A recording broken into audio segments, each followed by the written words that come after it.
Amigos y hermanos, muy buenos días.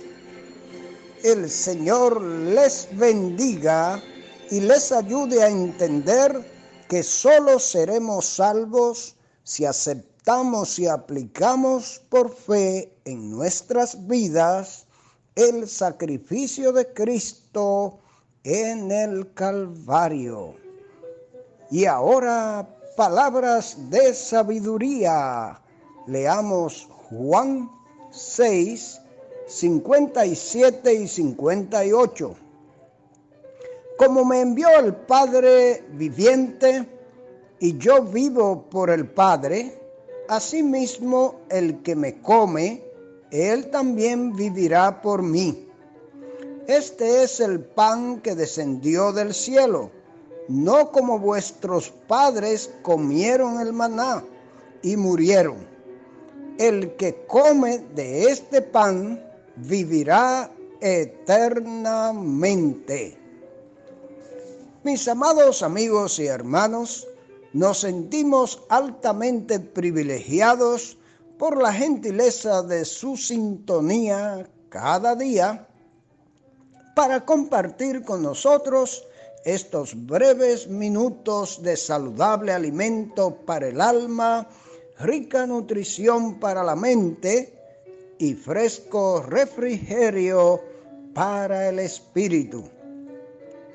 Con la meditación de hoy, llegamos al final de este extraordinario capítulo 6 del Evangelio de Juan. Cuántas verdades espirituales han fluido como refrescante cascada en un bosque copioso a través de la fértil pluma del Dr. McDonald bajo la guía del Espíritu. No sé ustedes, pero yo he sido muy edificado con las mismas. Ojalá prestemos la atención debida y pidamos que el Señor nos ayude a aplicarlas en nuestras vidas. Y ahora prestemos nuestros corazones y estemos muy atentos para escuchar al Dr. McDonald comentando los últimos versos de este importante capítulo, bajo el tema Yo soy el pan de vida, parte 4. Versos 57 al 71. En el versículo 57, el Señor Jesús ofreció otra ilustración del estrecho vínculo que existía entre Él y su pueblo. La ilustración era su propia conexión con Dios Padre. El Padre viviente ha enviado al Señor Jesús al mundo.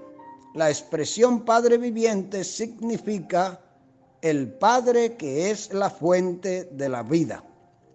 Como hombre aquí en el mundo, el Señor Jesús vivió por el Padre, esto es, debido al Padre o por razón del Padre.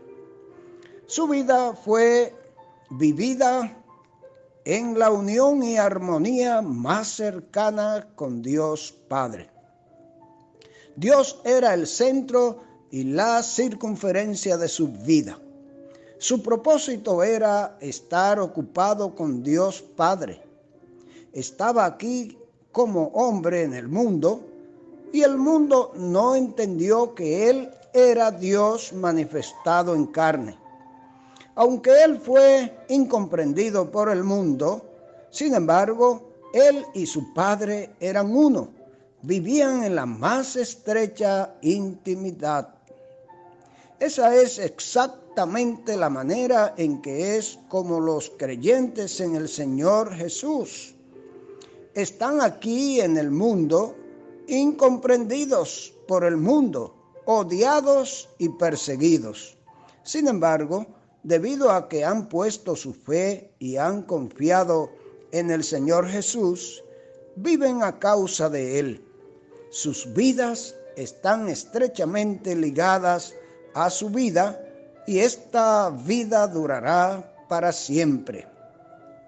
El versículo 58 parece ser un resumen de todo lo que el Señor ha dicho en los versículos previos.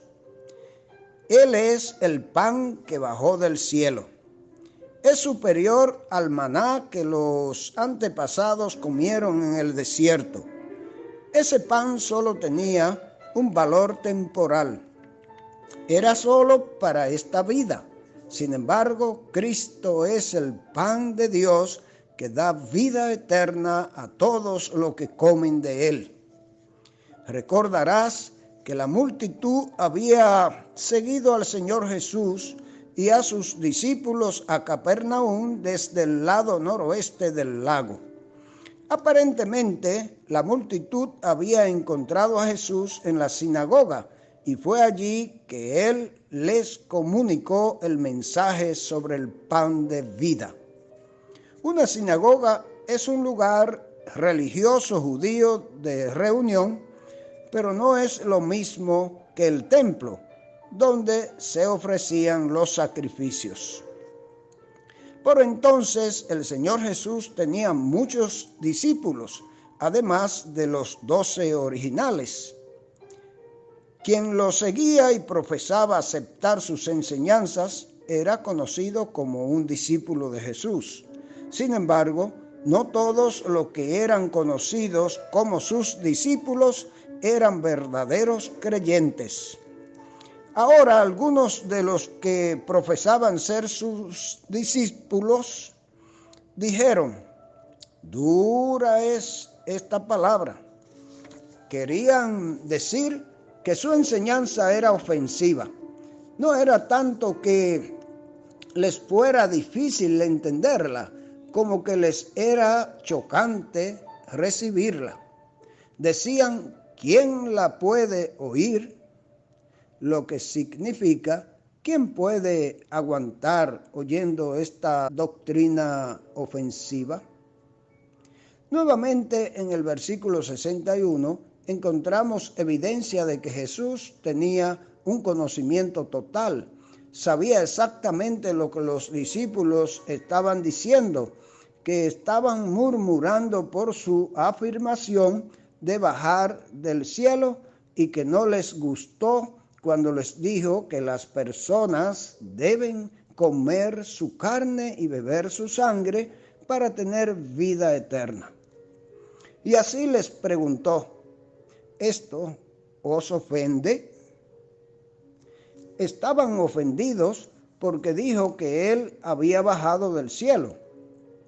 Ahora les preguntaba qué pensarían si le vieran ascender de vuelta al cielo, lo que él sabía que haría después de su resurrección. También se ofendieron porque dijo que las personas debían comer su carne. ¿Qué pensarían entonces si vieran a ese cuerpo de carne ascender de nuevo al cielo?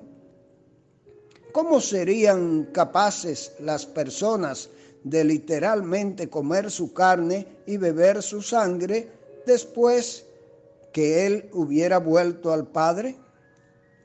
Estos hombres han venido pensando en términos de la carne literal de Cristo, pero en el versículo 63 les dice que la vida eterna no se gana por comer carne, sino por la obra del Espíritu Santo de Dios.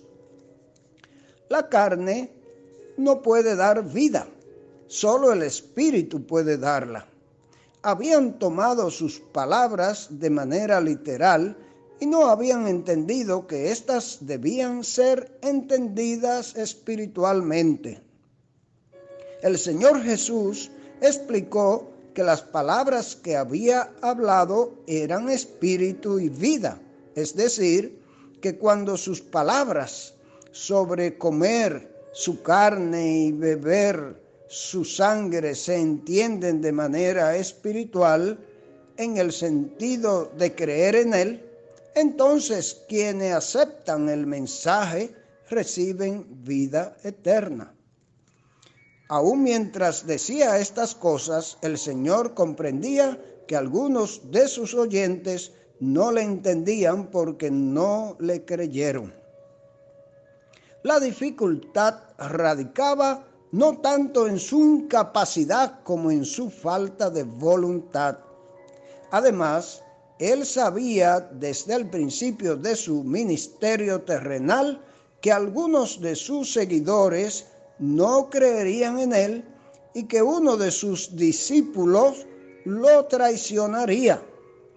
Por supuesto, Jesús sabía todo esto desde la eternidad, pero aquí probablemente significa que estaba al tanto de esto desde el principio de su ministerio en la tierra.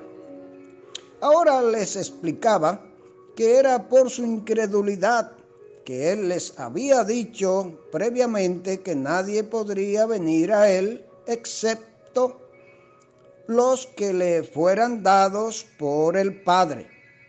Tales palabras son un ataque al orgullo humano porque el ser humano piensa que puede ganarse o merecer la salvación. El Señor Jesús les dijo que incluso el poder para venir a Él solo puede recibirse de Dios Padre. Estos dichos del Señor Jesús probaron ser tan desagradables para muchos de los que le habían seguido, que ahora lo abandonaron y no estaban dispuestos a asociarse con él. Como se mencionó previamente, estos discípulos nunca fueron verdaderos creyentes. Seguían al Señor por varias razones, pero no por un genuino amor por Él, ni por apreciar quién era. Llegados a este punto, el Señor Jesús se volvió a los 12 discípulos y los retó con la pregunta de si ellos también le abandonarían. Verso 67. Pedro dijo, por así decirlo, Señor, ¿cómo podemos abandonarte? Tú enseñas las doctrinas que conducen a la vida eterna. Si te dejamos, no hay nadie más a quien podamos ir. Abandonarte sería confirmar nuestra perdición. Hablando por los 12, Pedro dijo, además, que ellos habían creído y habían llegado a conocer que el Señor Jesús era el Hijo de Dios viviente. Observa nuevamente el orden de las palabras creer y conocer. Habían puesto su fe en el Señor Jesucristo y después llegaron a conocer que Él era en realidad todo lo que decía ser. Pedro había usado la palabra nosotros como queriendo decir todos los 12 discípulos, pero el Señor Jesús lo corrigió.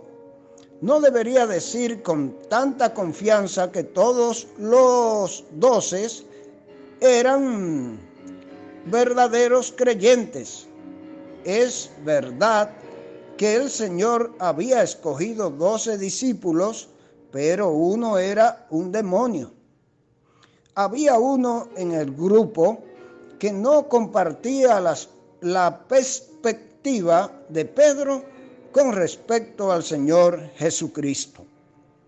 Él sabía que Judas lo traicionaría. Sabía que Judas realmente nunca lo aceptó como Señor y Salvador. Una vez más, tenemos el conocimiento total del Señor. También tenemos una evidencia del hecho de que Pedro no era infalible cuando hablaba por los 12 discípulos. Amados amigos y hermanos, finalizamos este importante capítulo con la esperanza, como ya hemos dicho, que presten la debida atención y sean fieles y sinceros en confesar sus pecados a Jesucristo si sienten esta necesidad. Que el Señor les bendiga y les ayude a hacerlo.